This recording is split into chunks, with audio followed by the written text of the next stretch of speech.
चांदनी की रानी एक प्रेम गाथा। बहुत समय पहले की बात है। भारत के मध्य भाग में बसा था एक अद्भुत और समृद्ध राज्य, चंद्रगृह। सोने जैसे महल, मोर के पंखों से सजे बाग, झीलों में पड़ती चांदनी की छाया और हर दिशा में शांति का संगीत गूंजता था। इस राज्य का युवराज था राजकुमार अरण्य। बलशाली, अत्यंत बुद्धिमान, नीतियों में पारंगत और प्रजा के लिए सच्चे हृदय वाला। लोग उसे पूजते थे। राज दरबार उसकी प्रशंसा करता था। पर भीतर कहीं एक सूनापन था, एक गहराई जो कभी किसी ने नहीं देखी। राजा और रानी चाहते थे कि अरण्य अब विवाह कर ले।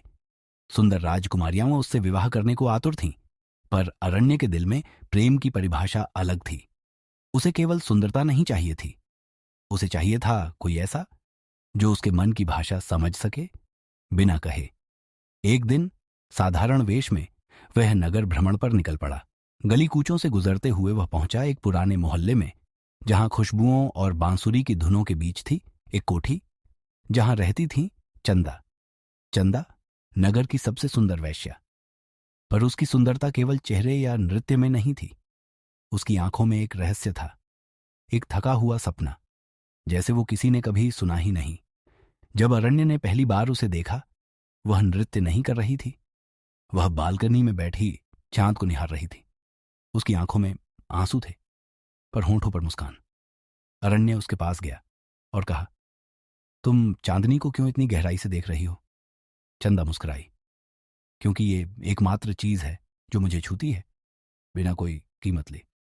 अरण्य स्तब्ध रह गया। ऐसी सोच, ऐसी गहराई उसने दरबार की किसी राजकुमारी में नहीं देखी थी। वह रोज वहां आने लगा। कभी कविताओं पर बात होती, कभी धर्म और दर्शन पर। चंदा का मन धीरे धीरे खुलने लगा। उसे पहली बार एहसास हुआ कि वह सिर्फ एक देह नहीं, वह एक सोच है, एक आत्मा है जो प्रेम और सम्मान की हकदार है। कुछ महीने बीत जाते हैं। एक दिन चंदा ने अरण्य से कहा, तुम कौन हो? तुम्हारी आंखों में वो शांति है जो किसी सामान्य मनुष्य में नहीं देखी। तभी सच्चाई सामने आई। अरण्य चंद्रगृह का राजकुमार था। नहीं, ये नहीं हो सकता। मैं एक वैश्या हूं। तुम्हारी दुनिया में मेरे लिए कोई जगह नहीं है। अरण्य शांत मगर दृढ़ स्वर में, तुम वैश्या नहीं हो चंदा, तुम एक विचार हो, एक क्रांति हो, जिसे ये समाज अभी समझ नहीं सका। मैं तुमसे प्रेम करता हूं, तुम्हारी बुद्धि से, तुम्हारी आत्मा से और उस शक्ति से जो तुम्हें हर दिन टूट कर भी जीने देती है। लेकिन असली संघर्ष तो अब शुरू हुआ। राजमहल में बवाल मच गया।